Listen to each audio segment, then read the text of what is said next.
Hey guys, in this tutorial, I'll show you how to create TikTok style effects using Adobe After Effects. So if you want those trendy zooms, flashes, motion blur edits, or viral transition effects, yeah, you can make all of them yourself even if you're still kinda new to After Effects.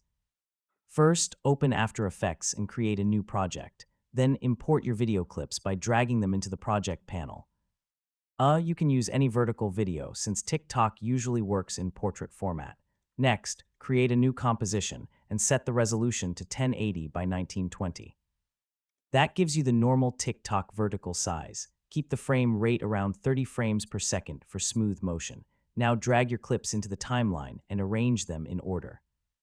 You can trim the clips shorter to match the fast TikTok editing style, so try keeping cuts quick and energetic. Once your edit is finished, go to Export Settings and render the video in H.264 format for easy TikTok uploading. Keep the resolution vertical so it fits perfectly on mobile screens. And yeah, that's basically how to create TikTok effects in After Effects from start to finish.